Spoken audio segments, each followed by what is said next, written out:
اعوذ باللہ من الشیطان الرجیم بسم اللہ الرحمن الرحیم فدلاہما بغرور۔ آخر کار جب انہوں نے اس درخت کا مزہ چکھا تو ان کے سطر ایک دوسرے کے سامنے کھل گئے اور وہ اپنے مقصد میں کامیاب ہو گیا اور وہ اپنے جسموں کو جنت کے پتوں سے ڈھانکنے لگے۔ اس سے یہ بھی پتہ چلتا ہے کہ ہمارا لباس ہماری عزت بھی ہے، آبرو ہے۔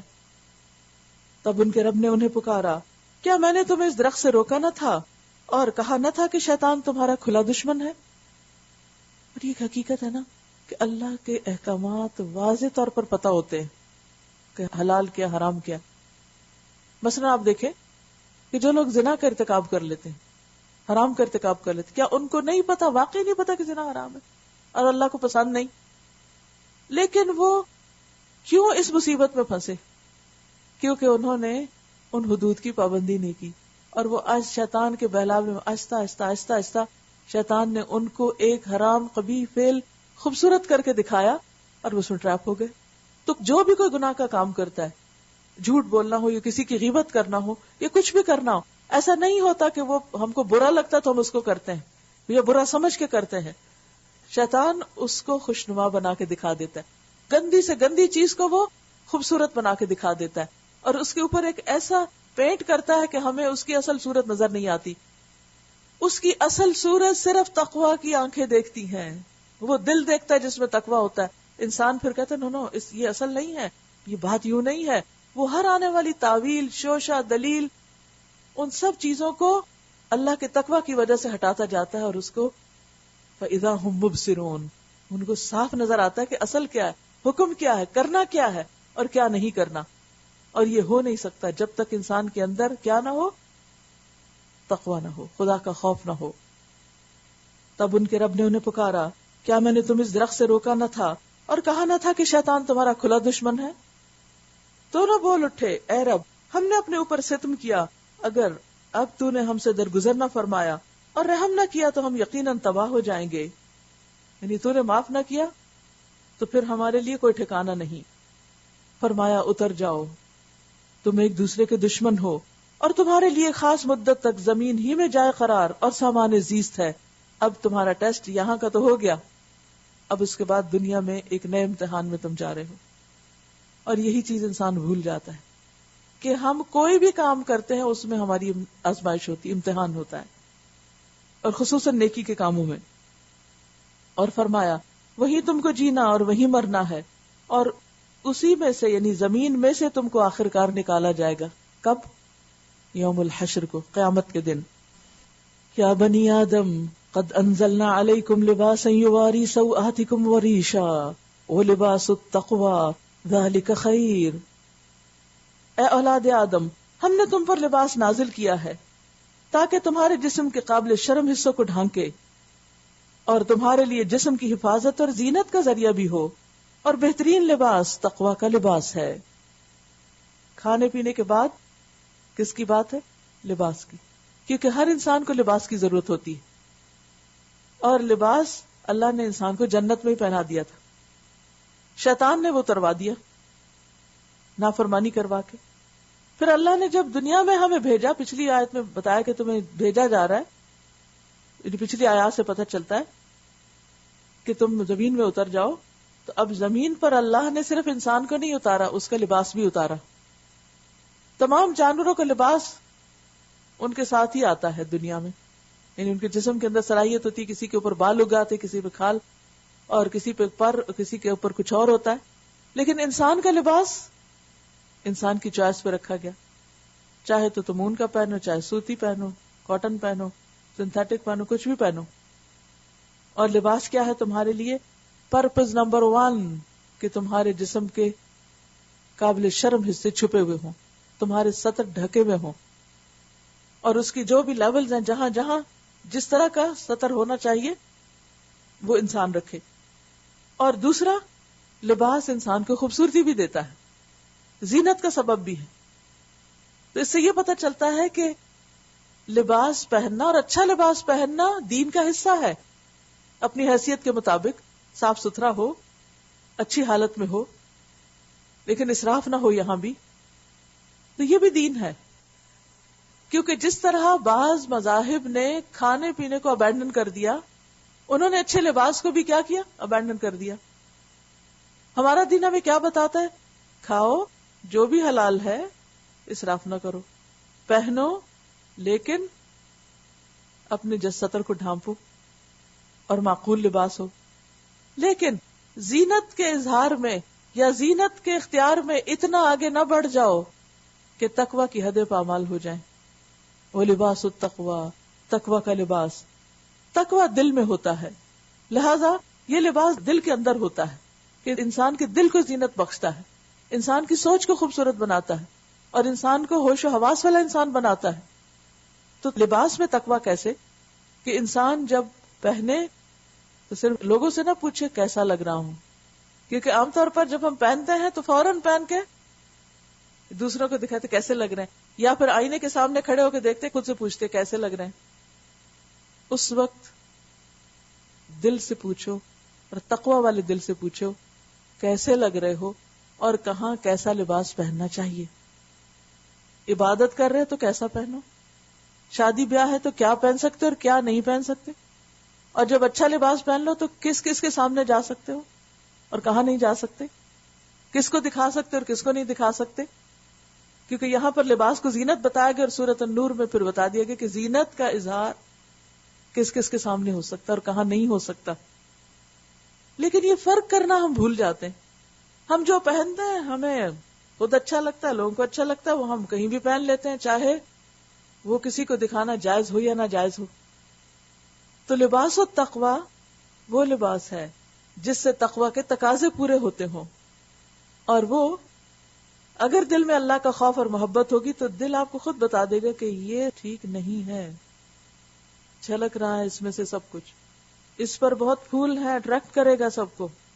اپنے لباس کے اوپر جو باہر نکلنے کے لیے پہنے ایسے ستارے مت چمکاؤ کہ ہر ایک کی نظریں خیرہ ہوں، لیکن گھر کے اندر ہو تو یہ سب جائز ہے. وَلِبَاسُ التَّقْوَى ذَلِكَ خَيْرٌ، بہترین لباس کون سا ہے؟ تقوی کا لباس ہے. یہ اللہ کی نشانیوں میں سے ایک نشانی ہے، شاید کہ لوگ اس سے سبق لیں. اے بنی آدم، ایسا نہ ہو کہ شیطان تمہیں پھر اسی طرح فتنے میں مبتلا کر دے جس طرح اس نے تمہارے والدین کو جنت سے نکلوایا تھا اور ان کے لباس ان پر سے اتروا دیے تھے، کہیں دنیا میں آ کر پھر تمہیں بے لباس نہ کر دے.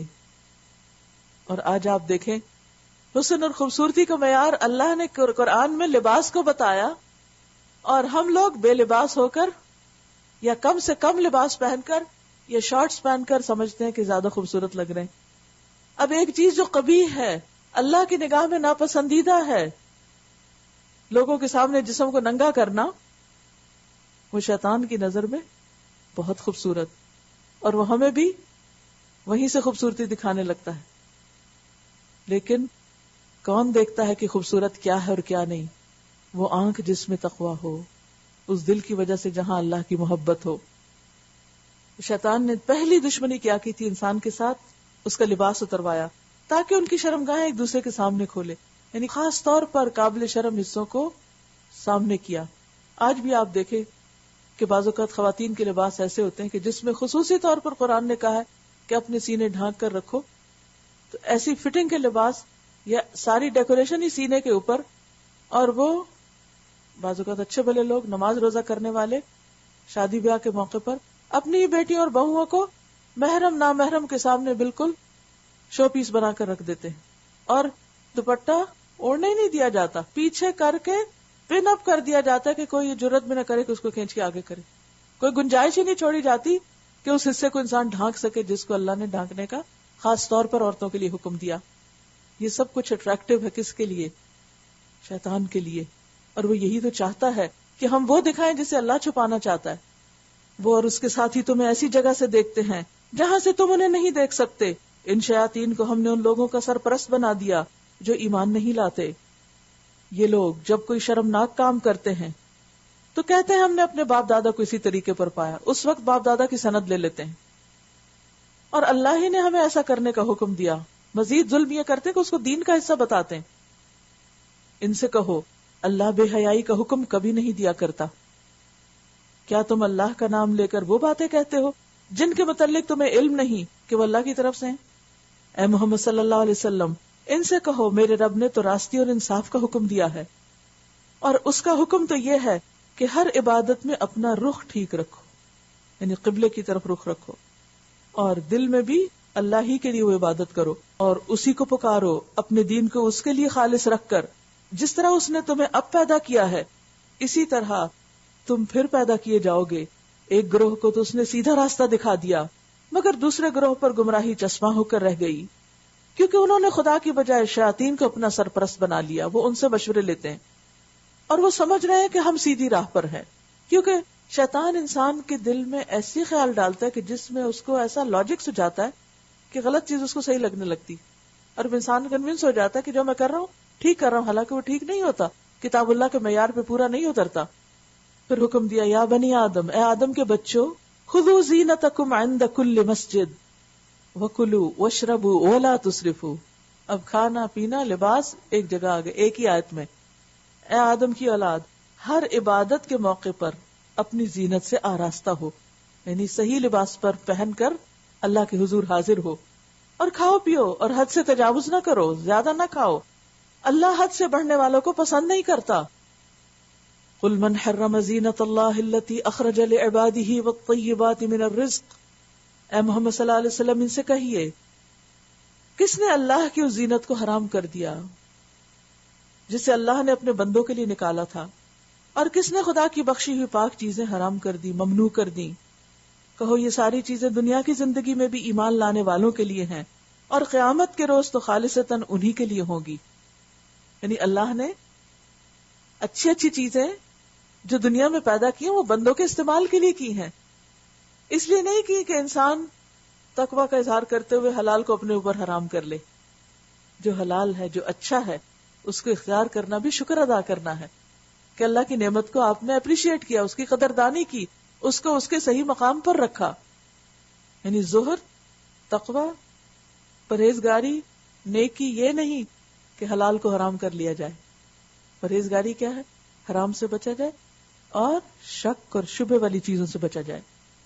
کہو یہ ساری چیزیں دنیا کی زندگی میں بھی ایمان لانے والوں کے لیے ہیں، اور قیامت کے روز تو خالصتاً انہی کے لیے ہوگی. کیونکہ وہ کہیں گے نا وہ اتو بھی متشابہہ.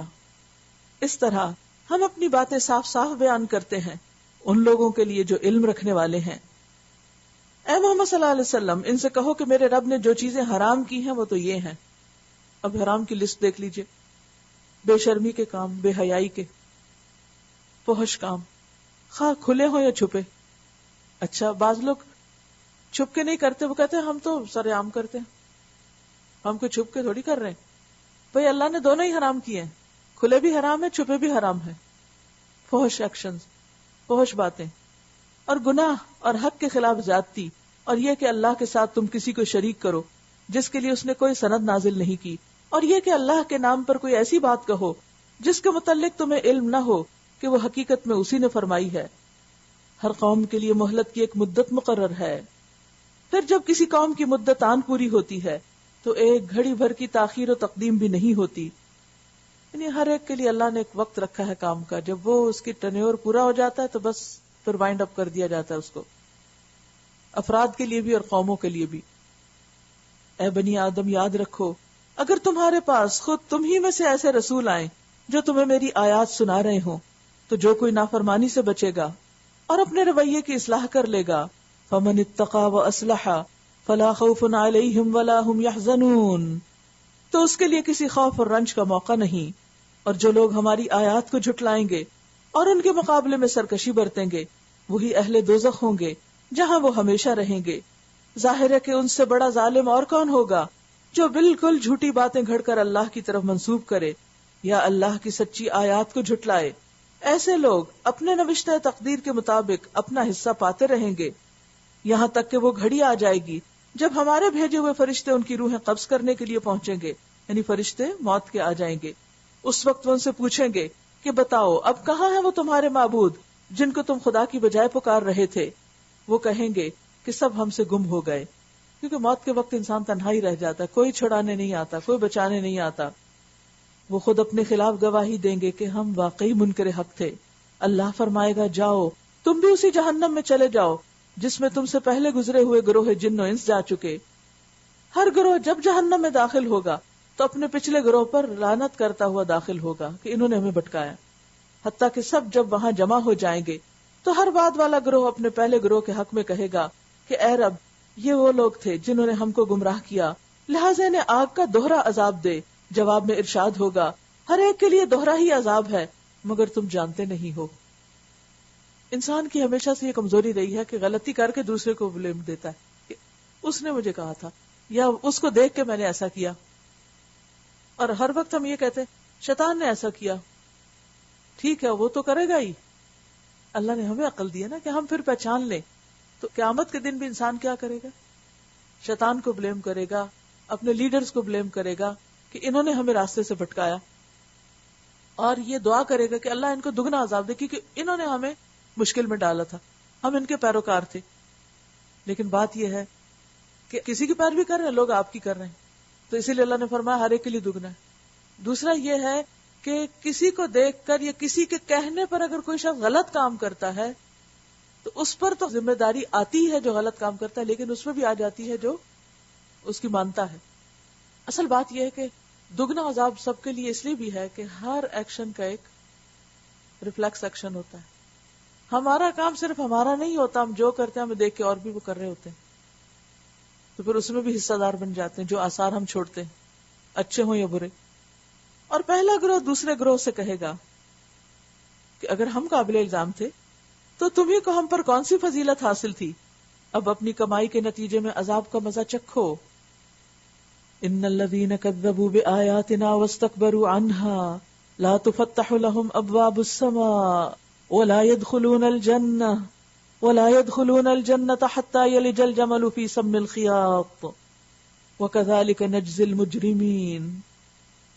یقین جانو جنہوں نے ہماری آیات کو جھٹلایا اور ان کے مقابلے میں سرکشی کی، اپنے آپ کو بڑی چیز سمجھا، ان کے لیے آسمان کے دروازے ہرگز نہ کھولے جائیں گے جب ان کی روح اوپر جائے گی، یا ان کے اچھے اعمال جو ہیں ان کے لیے ان کا جنت میں جانا اتنا ہی ناممکن ہے جتنا سوئی کے ناکے سے اونٹ کا گزرنا.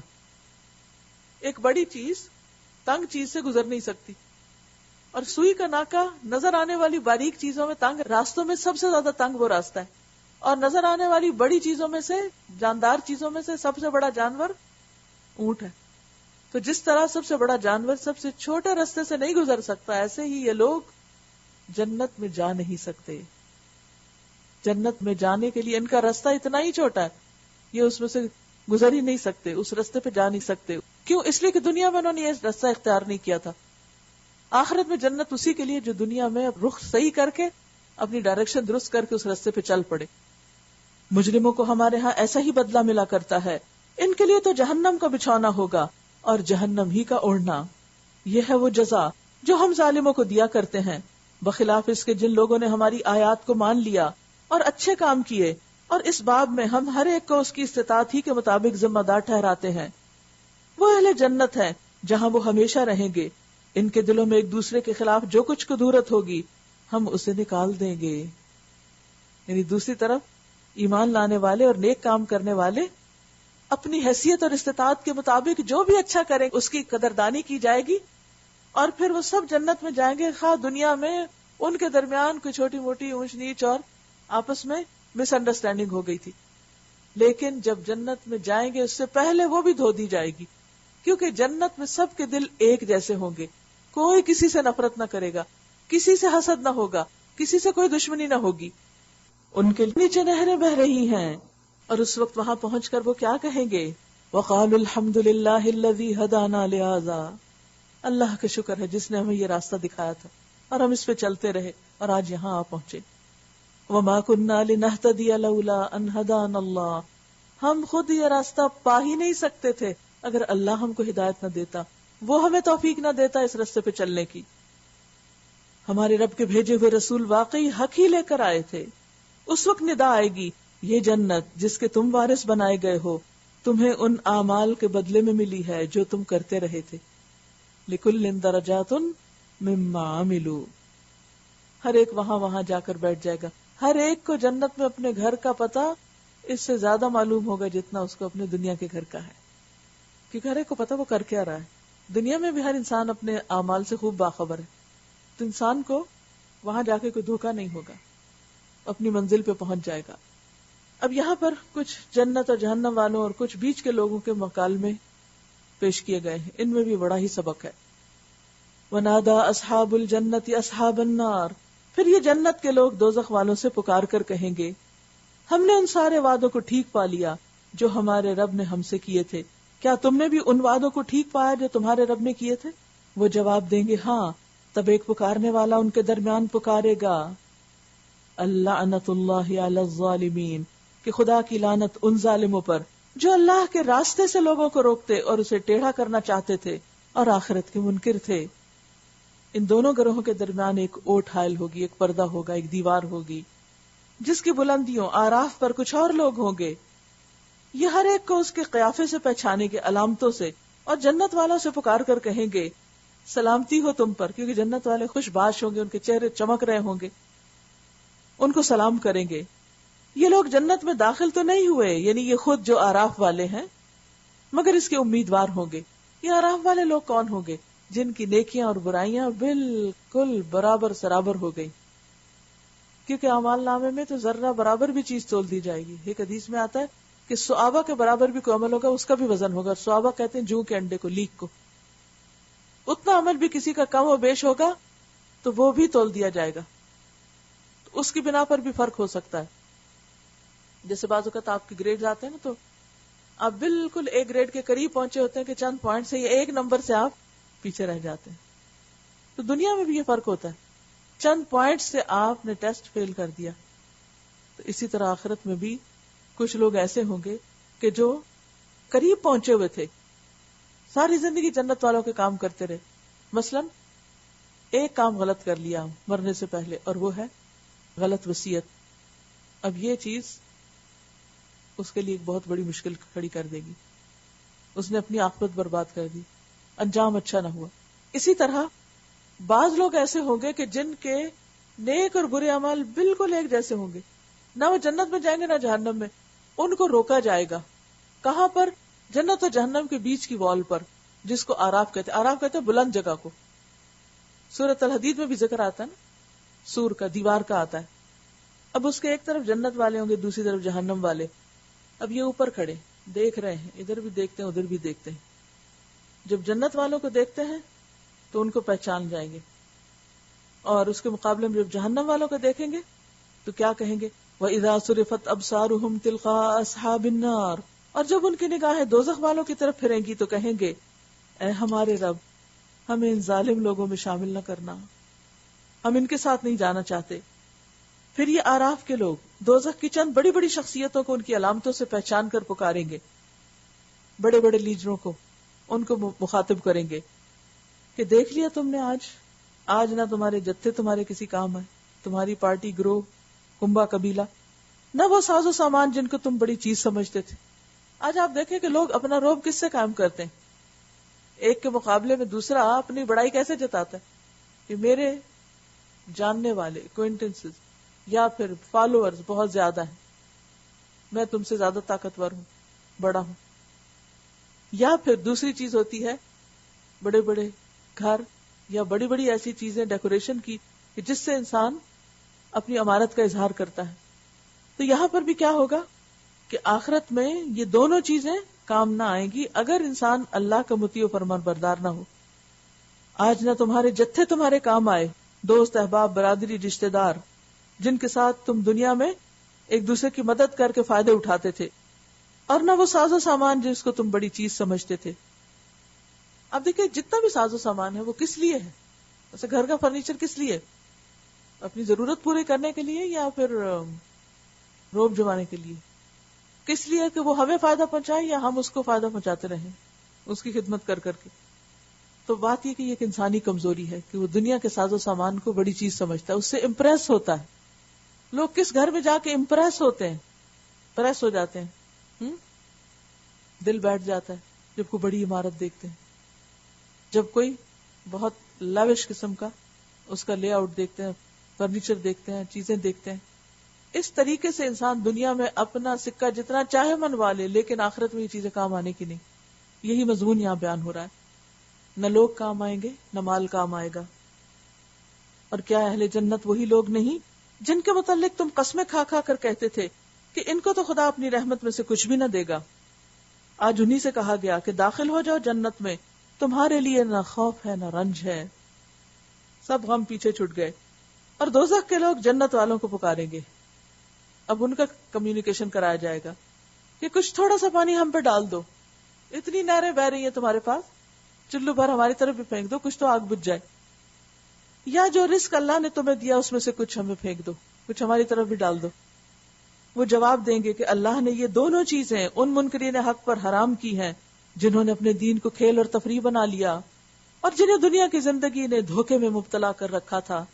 اللہ تعالیٰ فرماتا ہے کہ آج ہم بھی انہیں اسی طرح بھلا دیں گے جس طرح وہ اس دن کی ملاقات کو بھولے رہے اور ہماری آیتوں کا انکار کرتے رہے.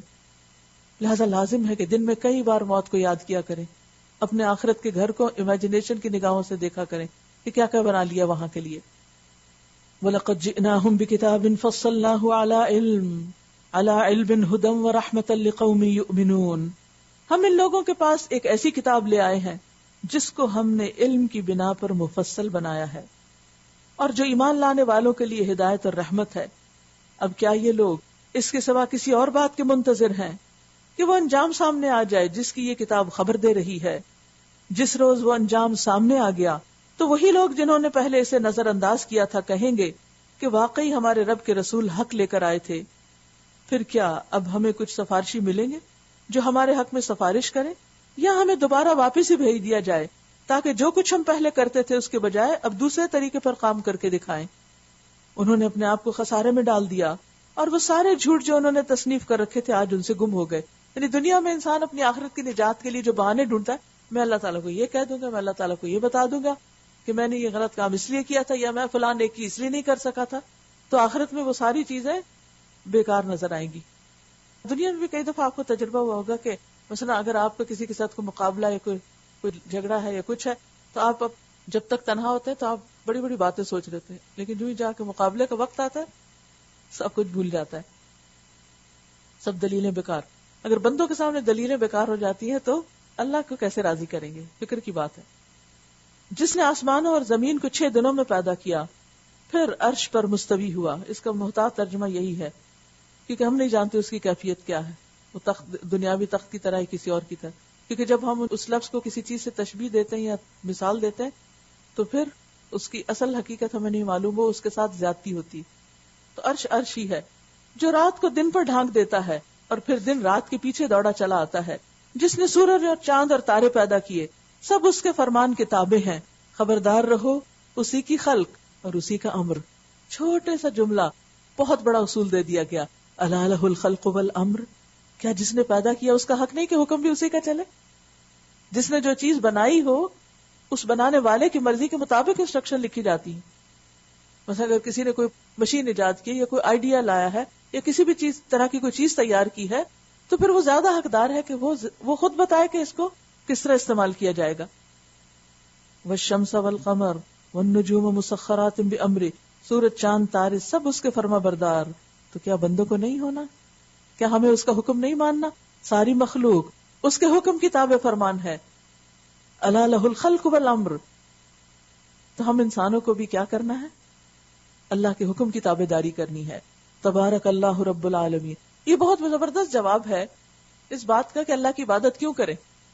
کوئی بھی آپ سے پوچھے کہ اللہ کی عبادت کیوں کریں, کیوں نماز پڑھیں, کیوں اچھے اچھے کام کریں, کیوں اس کی مرضی کا لباس پہنے, کیوں اس کی مرضی کے مطابق لین دین کریں, کیونکہ اس نے پیدا کیا ہے نا, ہم اس کی ملکیت ہے اس لیے ماننا فرض ہے. سمپل سا آنسر. بڑا بابرکت ہے اللہ, سارے جہانوں کا مالک اور پروردگار.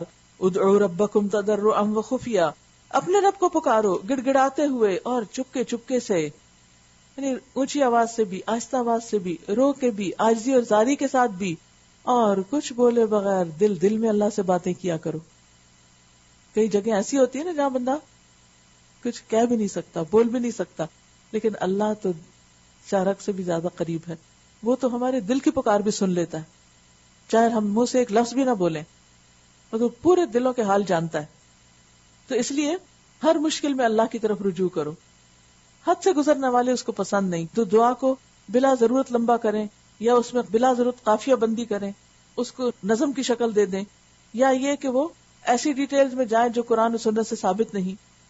زمین میں فساد برپا نہ کرو جبکہ اس کی اصلاح ہو چکی, اور خدا ہی کو پکارو خوف کے ساتھ اور امید کے ساتھ. یقیناً اللہ کی رحمت قریب ہے محسنین کے. اس لیے اگر آپ چاہتے ہیں آپ کی دعائیں قبول ہوں تو کیا کیا کریں؟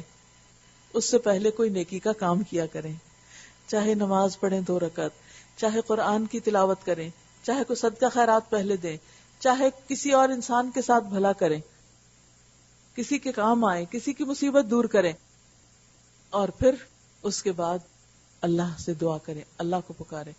اللہ تعالیٰ آپ کی دعا جلد سنے گا. قرآن پاک میں ایک اور جگہ آتا ہے الیہ یصعد الکلم الطیب والعمل الصالح یرفعہ. اللہ کی طرف اٹھتے ہیں پاکیزہ کلمات اور نیک اعمال ان کو اوپر لے جاتے ہیں, نیک اعمال کیریئر بنتے ہیں. یاد ہوگا کہ بنی اسرائیل کے 3 لوگ جو ایک حادثے میں, ایک بارش کے موقع پر لینڈ سلائڈنگ کی وجہ سے ایک پہاڑ کے اندر پھنس گئے تھے, تو انہوں نے کیا کیا, اپنی اپنی نیکیاں یاد کر کے اللہ سے دعا کی, تو وہ چٹان اپنی جگہ سے ہٹ گئی اور باہر آ گئے. تو دعاؤں کی قبولیت کے لیے ضروری ہے کہ ہم اللہ کی اطاعت بھی کریں, فرمانبرداری بھی کریں, کیونکہ دعا ہی عبادت ہے. تو اس عبادت کو کرنے کے لیے پہلے کچھ اور عبادت کریں, اور خاص طور پہ اگر آپ چاہتے ہو کہ آپ کی عبادت قبول ہو, آپ کی دعا قبول ہو, تو محسنین میں سے بن جائیں. اس کا یہ مطلب نہیں کہ اگر کچھ لوگ نیک کام کریں, محسن ہیں, خلق خدا کے کام آتے ہیں, تو ہم صرف ان سے جا کے کہتے ہیں آپ ہمارے لیے دعا کریں اور خود کچھ بھی نہ کریں. کسی سے کہنے میں کوئی حرج نہیں کہ آپ دعا کریں, لیکن شرط یہ ہے کہ آپ ساتھ خود بھی کوشش کر رہے ہوں. وَهُوَ الَّذِي يُرْسِلُ الرِّيَاحَ بُشْرًا بَيْنَ يَدَيْ رَحْمَتِهِ, اور وہ اللہ ہی ہے جو ہواؤں کو اپنی رحمت کے آگے آگے خوشخبری لیے ہوئے بھیجتا ہے. پھر جب وہ پانی سے لدے ہوئے بادل اٹھا لیتی ہیں تو انہیں کسی مردہ سرزمین کی طرف حرکت دیتا ہے. اور دیکھیے بادل ایک طرف جا رہے ہیں, کسی اور طرف رخ پھیر گئے, کون فیصلہ کرتا ہے؟ صرف اور صرف اللہ. کہاں اس بارش کی ضرورت ہے؟ یہاں سے بھی انسان کو اپنی بے بسی نظر آتی ہے کہ بعض وقت آپ سمجھتے ہیں کہ آپ زیادہ ضرورت مند ہیں, لیکن اللہ تعالیٰ اس کو پھیر موڑ کے کسی اور طرف لے جاتا ہے, کیونکہ وہ زیادہ جانتا ہے کہ اس وقت کہاں برسانا چاہیے. وہاں میਂہ برسا کر اس مری ہوئی زمین سے طرح طرح کے پھل نکال لاتا ہے. دیکھو اس طرح ہم مردوں کو حالت موت سے نکالتے ہیں, شاید کہ تم اس مشاہدے سے سبق لو.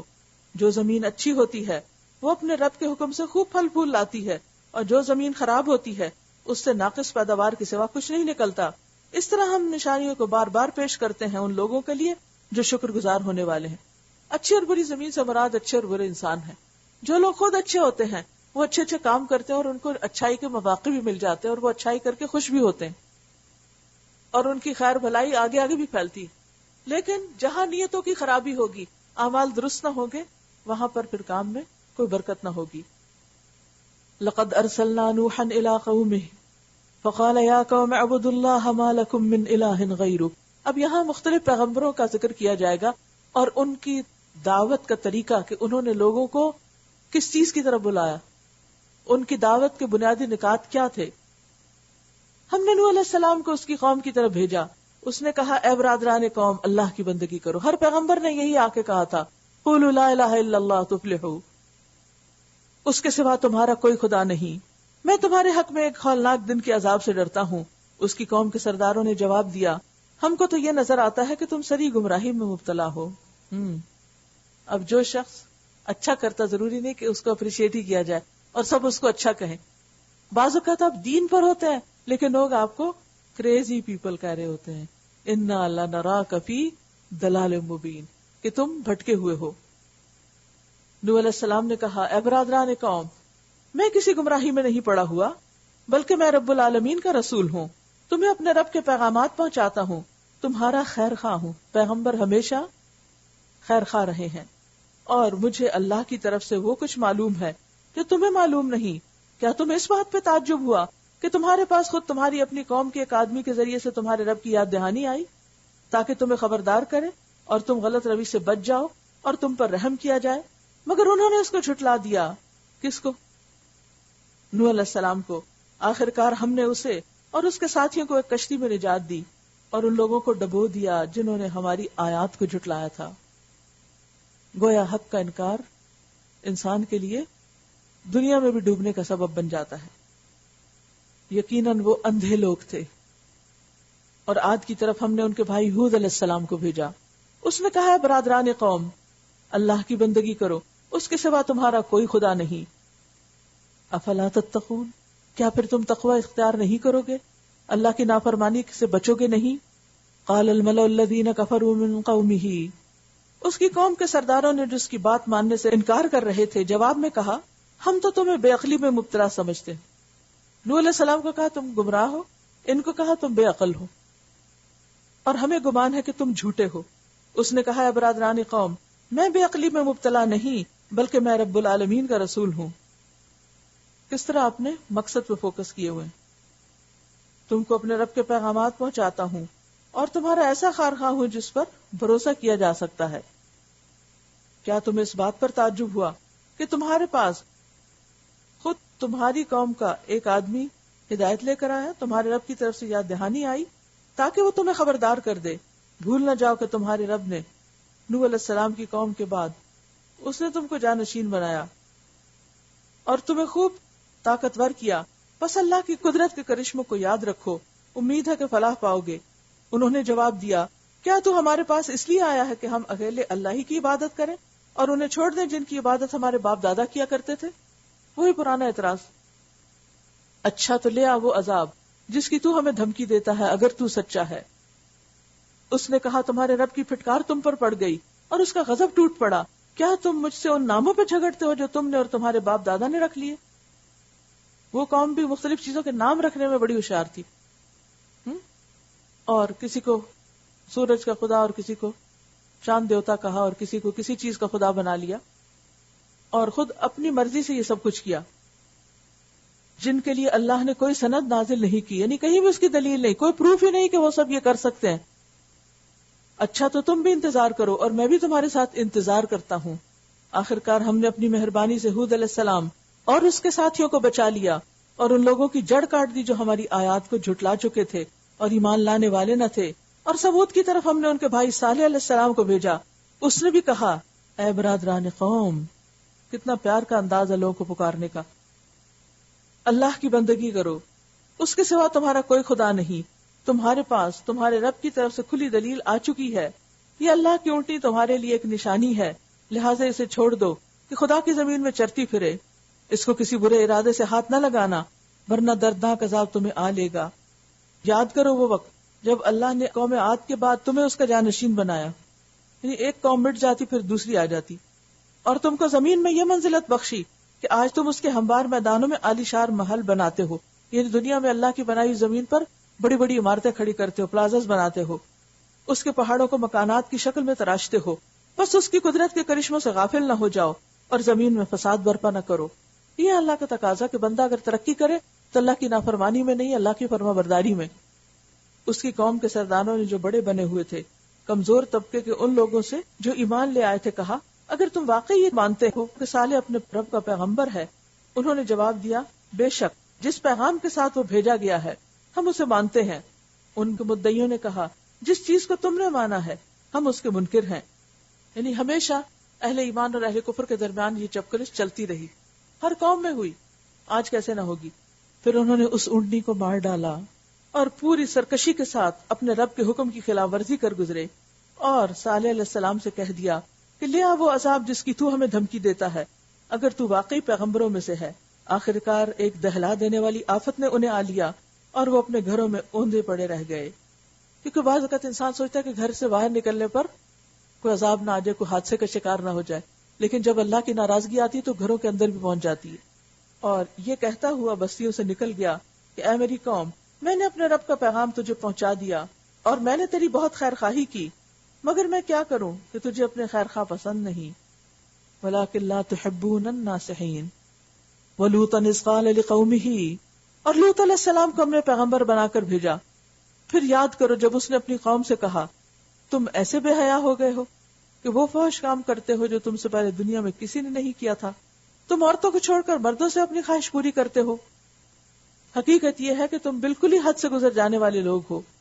مگر اس کی قوم کا جواب اس کے سوا کچھ نہ تھا کہ نکالو ان لوگوں کو اپنی بستیوں سے, بڑے پاک باز بنتے ہیں. یعنی انہیں کو یہاں سے نکال دو خود تبدیل ہونے کی بجائے. کبھی لوگ قرآن کو تبدیل کرنا چاہتے ہیں، کبھی ان لوگوں کو مارنا چاہتے ہیں کہ جو اللہ کا پیغام پہنچائیں، ان کو یہ کہہ کے الگ کر دیا جاتا ہے کہ تم بڑے نیک پاک بنتے ہو. فَأَنْجَيْنَاهُ وَأَهْلَهُ إِلَّا امْرَأَتَهُ، آخرکار ہم نے لوط اور اس کے گھر والوں کو سوائے اس کی بیوی کے جو پیچھے رہ جانے والوں میں سے تھی بچا کر نکال دیا، اور اس قوم پر برسائی ایک بارش، یعنی پتھروں کی بارش. پھر دیکھو ان مجرموں کا انجام کیا ہوا.